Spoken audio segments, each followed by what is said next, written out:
Custodial deaths showed discrepancies in figure furnished by different agencies. Thus, in the year 2020, the National Crime Records Bureau (NCRB) reported 76 cases, while the National Human Rights Commission reported 70 cases. The National Campaign Against Torture (NCAT), a civil society initiative, documented 111 cases. It was shocking revelation that during 2018 to 2022, there were zero convictions for death in police custody.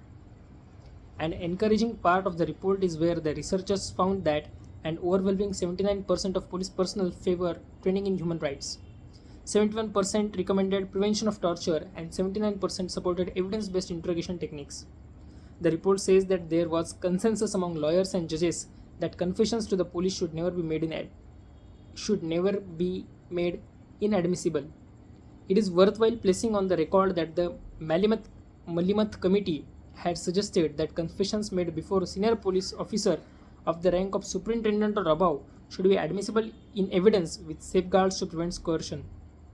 The Law Commission of India had also, in its 69th report of 1977, proposed introducing Section 26A in the Indian Evidence Act to make confessions before senior police officials admissible.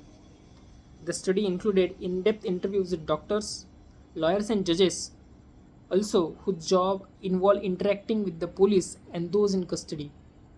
It was very rare to see magistrates interacting with arrested persons. In fact, one lawyer described magistrates as silent spectators who do not record anything or ask where and when they were arrested. The doctors pointed out that medical examination of arrested person were often done by the doctors without expertise in forensic medicine. There were instances of such examinations being done by an eye specialist or anesthesiologist.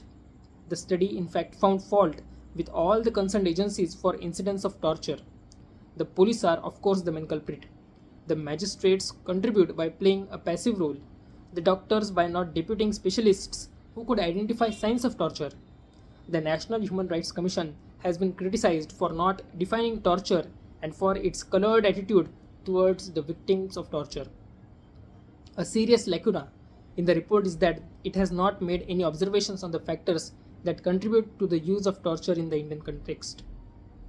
Very briefly, these are a continuation of the colonial police culture, for which there is no justification, the near absence of accountability, pressure from political masters and even senior officers for quick results, inadequate training, and public support for shortcut solutions because of the failure of the criminal justice system to deliver within a time frame. Torture is sadly practiced by police forces across the world. The most sophisticated and brutal techniques are used by the police in the US. Guantanamo Bay. In the US, Guantanamo Bay gained worldwide notoriety for its inhuman treatment of detainees. Iraq's Abu Ghraib prison highlighted the brutal methods used in the interrogation of terror suspects. About Russia, China, and Pakistan, the less said the better. This is, however, not to justify the use of torture under any circumstances. India must enact a law against torture, ratify the UN Convention, and take effective steps to insulate the police from external pressures as mandated by the Supreme Court. Such measures will lead to police becoming humane and professional, upholding the rule of law, respecting human rights, and winning over the trust and confidence of the people. So this was the article. The video was cut short due to an intervention by our friend. So let us summarize this article in the video itself. Human Rights and Wrongs. This is the title, written by Prakash Singh. He is a retired police chief. He is referring to a report published by CSDS, that is Center for Studies of Developing Societies. It was released on 26th March, in which I think police personnel from across the country were interviewed and their views about torture are being mentioned in it.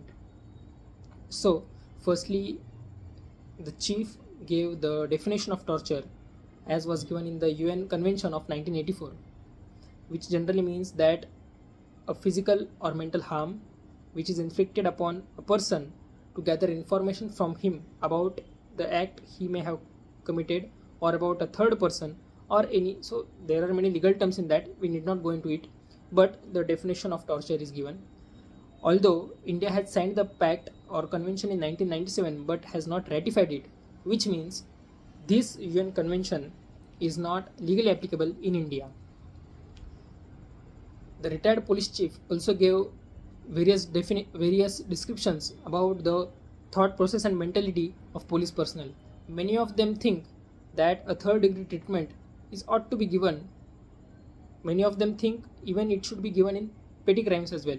The data or the percentage is very explicitly mentioned over there. Many of them also think that in cases of sexual harassment, in cases of child abduction, the role of mob, that is mob lynching or mob taking into hand justice system, is justified. They also think that serious criminals should be shot down, they should not be given a fair trial.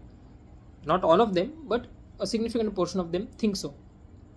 But in these dark clouds there is also a silver lining. Many, more than 70% police personnel think that proper and adequate training should be given. People should be insulated from torture.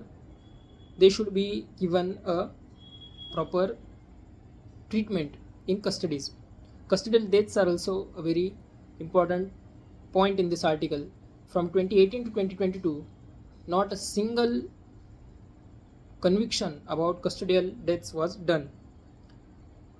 The report by CSDS also interacted. While creating the report, CSDS also interacted with different persons such as doctors, lawyers and magistrates.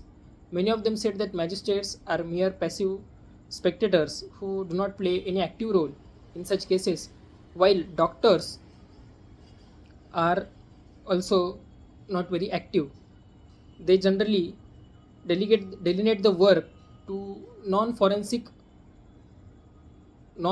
people, those who are not adequate in the forensic knowledge, or those who don't have forensic expertise.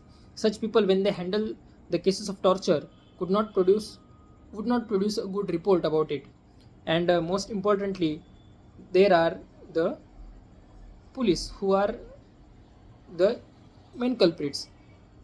So along with these all reports which are circulated by CSDS, the retired police chief thinks that UN convention should be ratified. It should be given legality. Also, the National Human Rights Commission should define the term torture, and it should, as directed by the Supreme Court, the police officials should be free from any external pressures, because they have to deliver justice in a time bound frame, which becomes very hard due to the criminal justice systems that are prevalent in India.